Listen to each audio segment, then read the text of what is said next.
in a day and age where there are apps, mixed signals, all kinds of nonsense going on out there, it's harder than ever to feel if someone is being honest. And as a woman, I can totally relate to another woman who is struggling and wants to make sure that this guy is actually who he says he is. She's not going to have surprises later and just wants to protect their heart and not get hurt. Well, if this is you and you would like some of this information, how do I do that? You are not going to miss this podcast. Let's go. Welcome to the Mindful Muslimah Speaks podcast, a safe space to learn and grow into the best version of yourself that you're always meant to be. I'm your host, Mindful Muslimah, a mom of 5, big sister to the community, and a licensed educator with 25 plus years in supporting tens of thousands of Muslim women worldwide.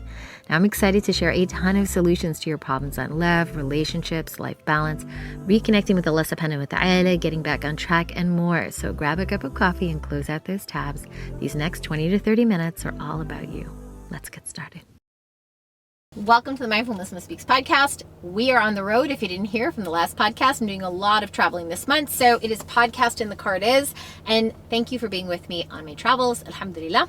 Now, what I want to say is if you're a person who has been struggling to find a spouse, this podcast is for you. If you have been struggling to answer the question, how can I tell if he's being honest? You are not going to miss the tips that we're about to start.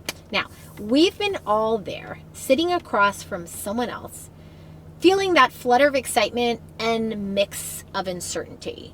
Is it as good as it seems? I want to like him, but gosh, I've had experiences before, or I've heard stories, or I've seen stuff happen.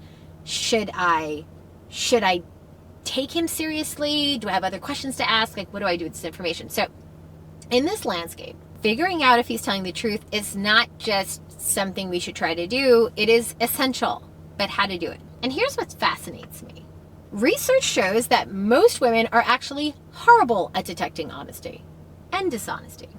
A meta-analysis of over 200 studies, for example, 200 studies, found that people can spot lies only 54% of the time on average. That's barely better than flipping a coin. So let's dive straight into how you can change your discernment, sharpen it up a bit, and protect your heart while searching for a spouse.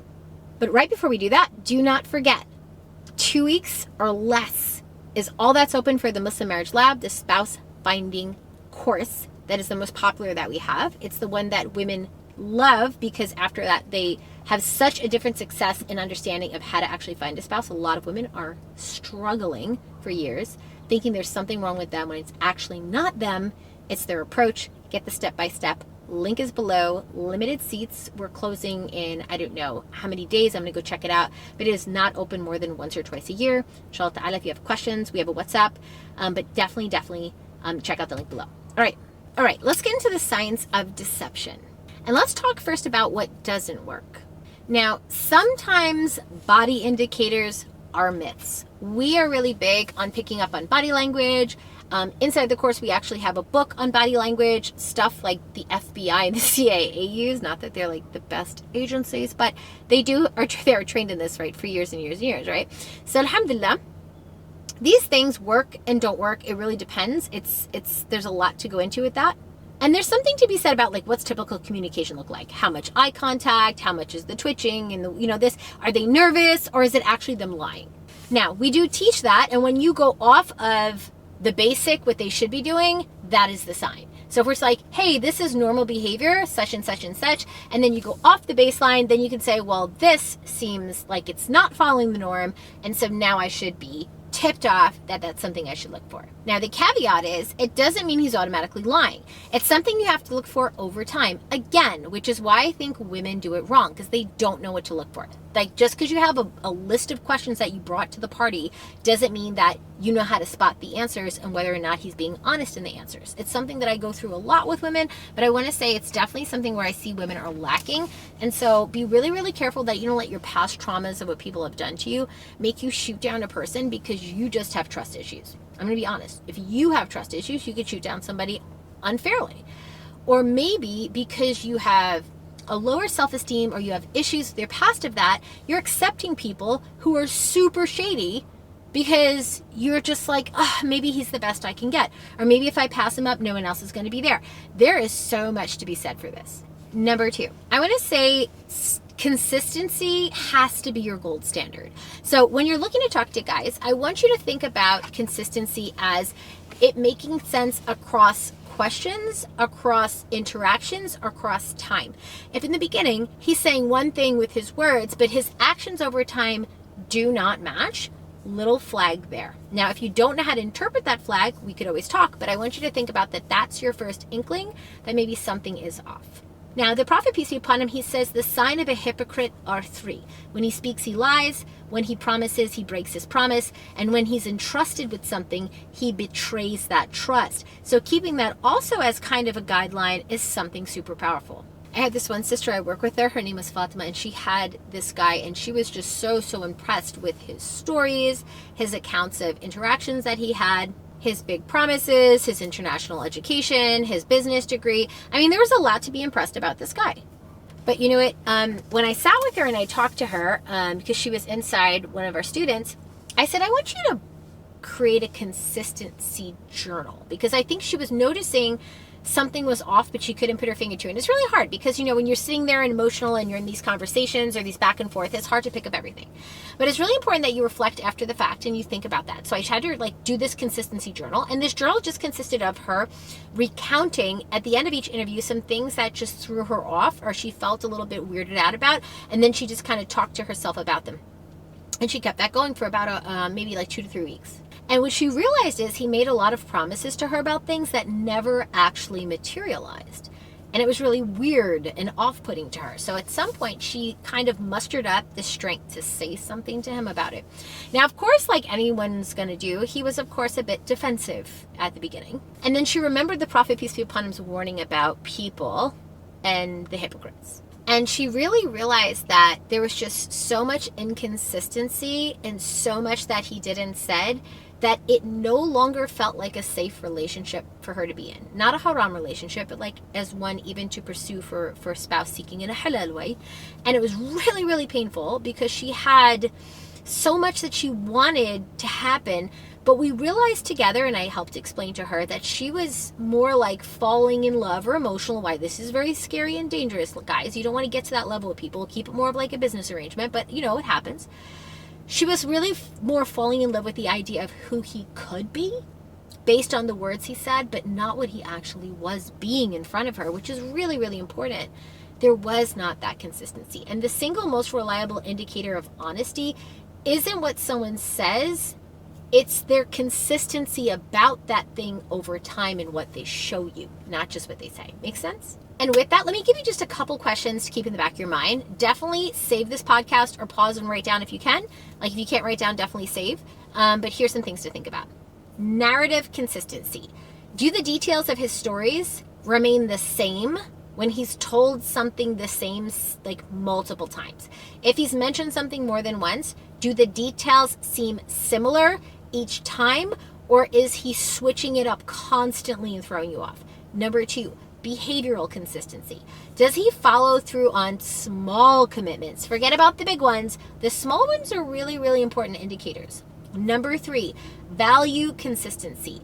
Do his stated values align with his actions? If he believes in being straightforward, is he actually straightforward in his actions?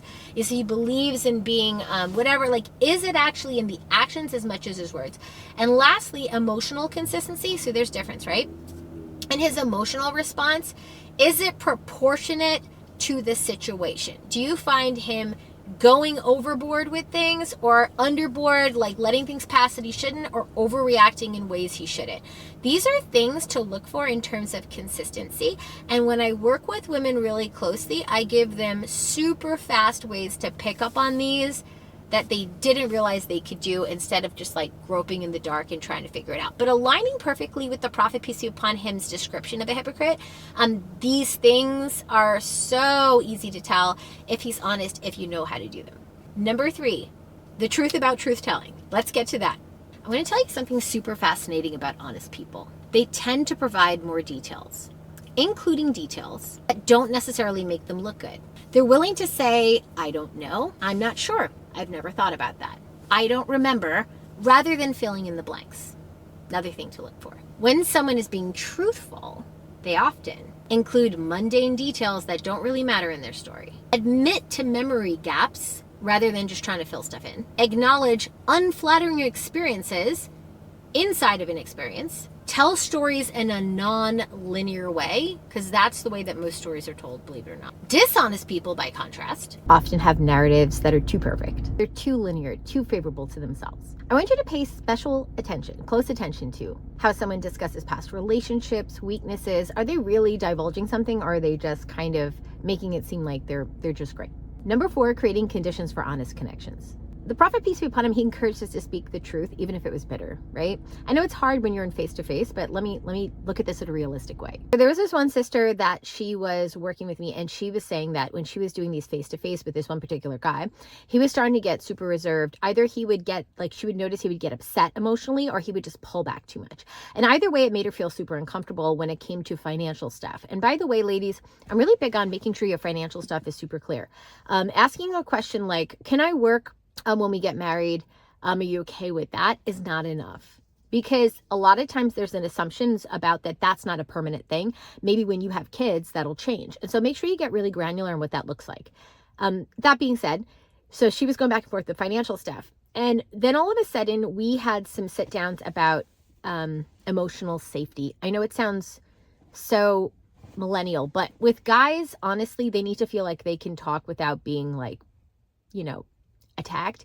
And so creating that safety is really important if you really want him to be honest, right? And so that particular brother, he felt uncomfortable, and it was clear to share particular truths. And so she was creating, like, she didn't realize her body language was giving off the vibe of, I'm upset. So even though she felt like she was controlling the words she was saying and being super smart, she wasn't looking across, the couch or the table or whatever at herself and seeing what her face looked like as she was saying that, where he was getting like mixed signals. So he would be like, holding back. So I taught her this way to do it where you can get him to feel safe and comfortable and he can open up. And alhamdulillah, that's very similar to kind of some of the things that if you were in the workshop with us that we did, or inside the course that we have. And so I was sharing some of these things, and inshallah ta'ala, she was like, oh my gosh, I didn't realize I was giving that vibe. She went back in, asked him the same questions, got a completely different answer from him. And it felt more honest. It felt like, okay, he was telling me stuff I wanted to hear, but also stuff that I might not want to hear. That way I can make a good decision. And she was like, game changer, because I was allowed to actually make a good decision because of having the right information. And that's critical. We don't want to have like a fantasy conversation, right? Number 5, last I'm just going to say is, guys, just trust your gut, trust your intuition. Some of the best decisions I ever made was my gut told me not to do it. Like, everyone was like, yep, looks great, signs are there. I'm like, something feels off. Now, if you're not the person that has had to listen to your gut, I get it. You could always, we have free consultation calls. You can DM me, we could talk. But if you feel like you know what I'm talking about, don't ignore that.